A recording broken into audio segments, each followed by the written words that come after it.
अस्सलाम वालेकुम जी, मैं हूं फैसल अब्बास और आप देख रहे हैं मेरा यूट्यूब चैनल।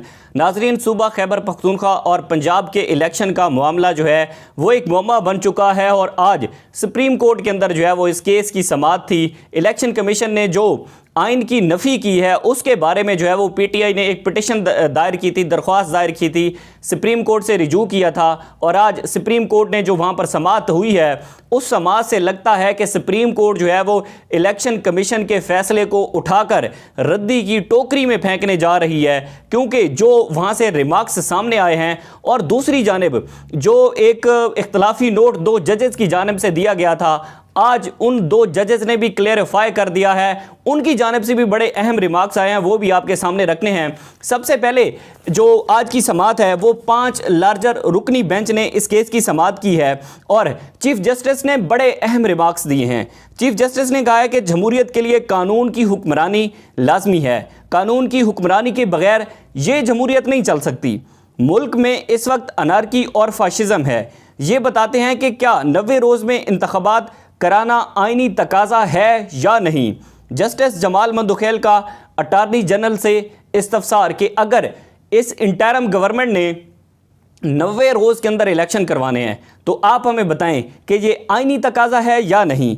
उसके बाद जस्टिस जमाल मंदुखेल ने अटार्नी जनरल से जो है वो इस्तफसार किया कि क्या इलेक्शन कमीशन इंतखाबात की तारीख मनसूख कर सकता है, क्या इलेक्शन कमीशन के पास ये राइट है, क्या इलेक्शन कमीशन जो है वो आइन की नफ़ी कर सकता है। चीफ जस्टिस उमर अता बंदयाल ने कहा कि मामला क्लियर करने पर जस्टिस जमाल मंदुखेल का मैं मशकूर हूँ। उसके बाद अटार्नी जनरल बोले। अटार्नी जनरल का कहना था कि इंतखाबात केस में इस्तदाही अज खुद नोटिस के फैसले पर अमल दरामद की है। बेंच के अरकान तहरीके इंसाफ की दरख्वास्त में उठाए गए सवाल का जायज़ा लेने बैठे हैं। अटार्नी जनरल का इन्हिसार सिर्फ और सिर्फ जो है वो तकनीकी नुक्ते पर है। सुप्रीम कोर्ट का दायरा इख्तियार दरख्वास्त तक महदूद नहीं होता। चीफ जस्टिस उमर अता बंदयाल ने कहा है कि सुप्रीम कोर्ट का जो दायरा इख्तियार है वो सिर्फ दरख्वास्त तक जो है वो महदूद नहीं है, बल्कि जहाँ पर आइन की नफ़ी हो रही है, जहाँ पर जो है वो आइन को रोंदा जा रहा है, तो वहाँ पर भी सुप्रीम कोर्ट के जजेस रिमार्क्स दे सकते हैं।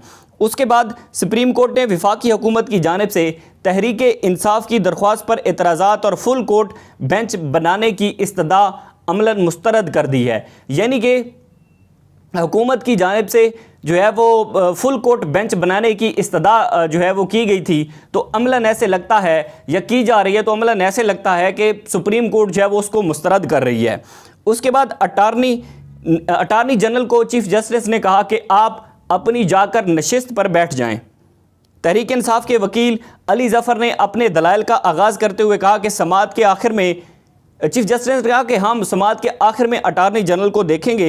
अटार्नी जनरल ने सुप्रीम कोर्ट में 2 जजेस के इख्तलाफी नोट का फैसले का मामला भी उठा दिया।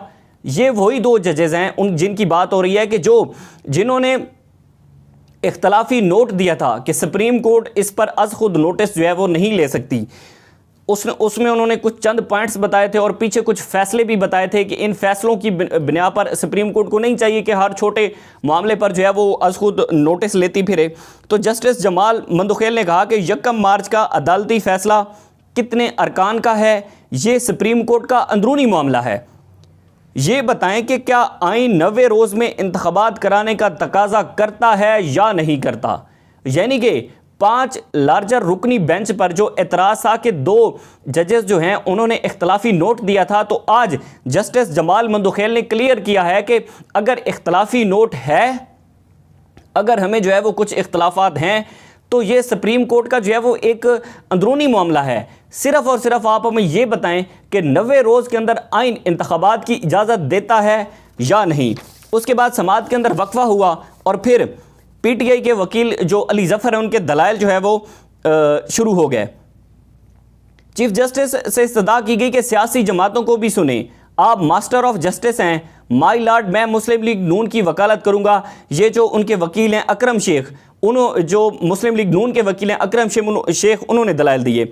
चीफ जस्टिस ने कहा कि इलेक्शन कमीशन और अटॉर्नी जनरल को सुन लें फिर देखेंगे सियासी जमातों को सुनने की ज़रूरत है या नहीं है। पहले हम इलेक्शन कमीशन को सुनेंगे, क्योंकि इलेक्शन कमीशन ने इस फैसले, सुप्रीम कोर्ट के फैसले की नफ़ी करते हुए जो इलेक्शन है उनको डिले किया है। उसके बाद हम अटॉर्नी जनरल को सुनेंगे, उसके बाद देखेंगे कि सियासी जमातों को भी सुना जाए या नहीं। जस्टिस जमाल मंदखेल ने कहा कि अगर हुकूमत और इलेक्शन कमीशन दोनों इंतखाबात कराने से इनकार कर दें तो क्या हम उन्हें मजबूर कर सकते हैं कि फिर इंतखाबात करवाएं, जिस पर अली जफ़र ने कहा कि अगर यूं इलेक्शन कमीशन को खुद ही इंतखाबात मुलतवी कराने का इख्तियार दे दिया जाए तो मुल्क में कभी इंतखाबात नहीं होंगे, क्योंकि इलेक्शन कमीशन नहीं चाहता इंतखाबात हों, ये हुकूमत नहीं चाहती कि इंतखाबात हों। उसके बाद चीफ जस्टिस उमर अता बंदयाल ने कहा, इससे पहले जस्टिस जमाल मंदखेल ने कहा कि अगर आइन बनाने वाले ही आइन पर अमल नहीं होंगे तो फिर मुल्क का अल्लाह ही हाफिज है। जस्टिस जमाल मंदखेल उन 2 जजेस में से हैं जिन्होंने इख्तलाफी नोट जो है वो दिया था। उसके बाद चीफ जस्टिस उमर अता बंदयाल ने जो है वो बड़े अहम रिमार्क्स दिए। वो कहते हैं कि अगर इलेक्शन कमीशन को इलेक्शन मुलतवी करने का इख्तियार दे दिया जाए तो फिर इलेक्शन अक्टूबर 2023 से अक्टूबर 2024 और फिर अक्टूबर 2025 तक होगा।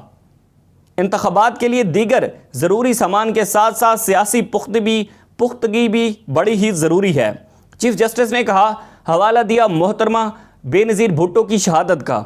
उन्होंने कहा कि मोहतरमा बीबी की शहादत पर इलेक्शन कमीशन का रिकॉर्ड भी जल गया था, लेकिन इंतखाबात में सिर्फ 40 दिन की ताख़ीर हुई थी, उस वक्त भी इंतखाबात करवाए गए थे।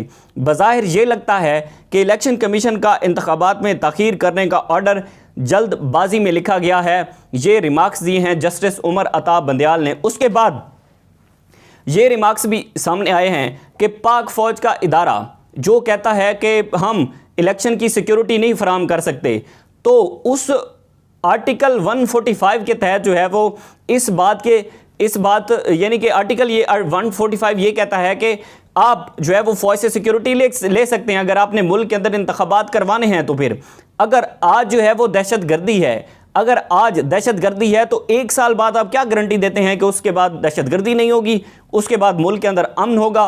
ये बड़े अहम रिमार्क्स थे। इन रिमार्क्स के बाद जो है वो जो केस की समाअत है वो कल 11:30 बजे तक मुलतवी की गई है। और अब देखना होगा, दूसरी जानिब हम देख रहे हैं कि नून लीग भी जजेस पर जो है वो दबाव डाल रही है और नून लीग भी जो है वो जजेस को प्रेशराइज कर रही है, और दूसरी जानिब सुप्रीम कोर्ट के जो इख्तियारात हैं उनको भी महदूद करने की बातें की जा रही हैं। और आज एक वज़ीर-ए-आज़म शहबाज शरीफ की ज़ेर सदारत जो है वो एक करारदाद भी मंजूर की गई है। तो अब देखते हैं कि नून लीग वर्सेस अदलिया है, इसका क्या रिज़ल्ट निकलता है। जो भी चीज़ें होगी वो हम आपके साथ शेयर करते रहेंगे। मुझे दीजिए इजाज़त, अल्लाह हाफ़िज़।